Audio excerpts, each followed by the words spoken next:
大家好，欢迎来到五光十色鸡尾酒，我是 Sandy。今天和大家分享鸡尾酒长岛冰茶。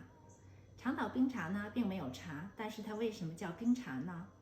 我们先一起调一下这款鸡尾酒，然后呢，答案自然就见分晓了。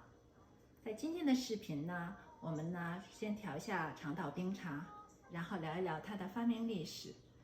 在视频的最后呢，我想分享一下我一位师姐刚来美国，因为不懂酒吧英语而闹出的笑话。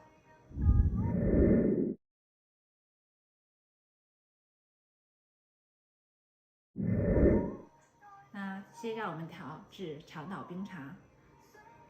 我们需要0.5盎司的伏特加，0.5盎司的朗姆酒，0.5盎司的琴酒，0.5盎司的龙舌兰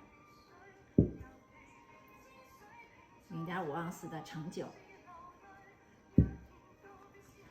，0.5盎司的新鲜柠檬汁，0.5盎司的单糖浆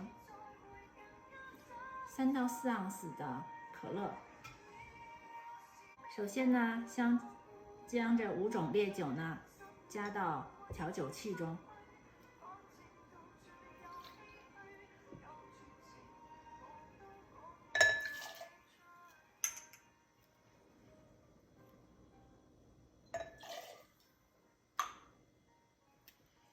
将0.5盎司糖浆和0.5盎司新鲜柠檬汁调制的甜酸汁加到调酒器中，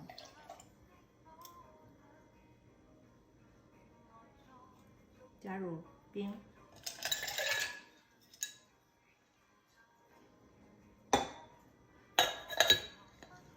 晃动摇酒器10到15秒。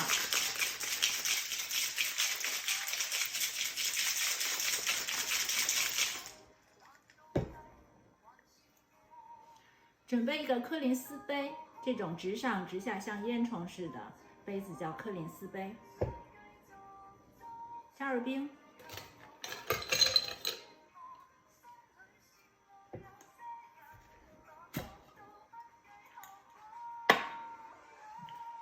将酒过滤到酒杯中。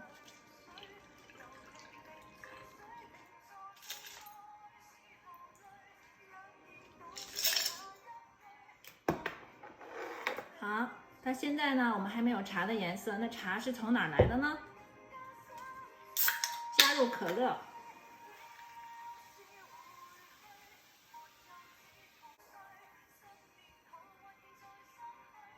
以柠檬瓣装饰，放入吸管。一款长岛冰茶做好了 ，Cheers！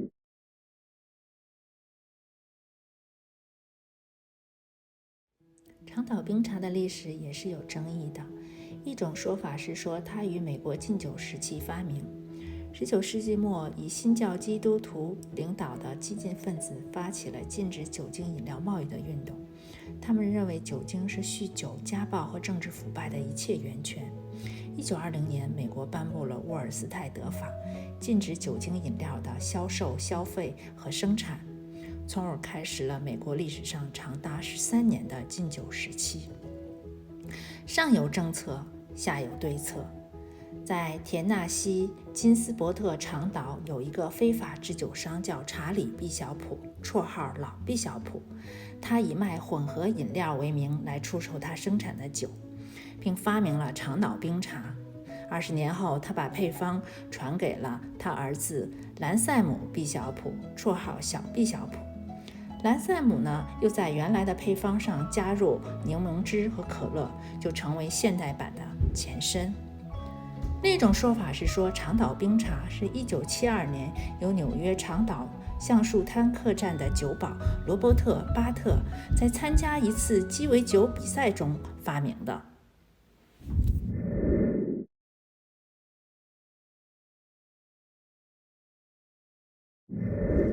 我的师姐铮铮刚来美国不久因为性格活泼开朗大方，和各国学生都打成了一片。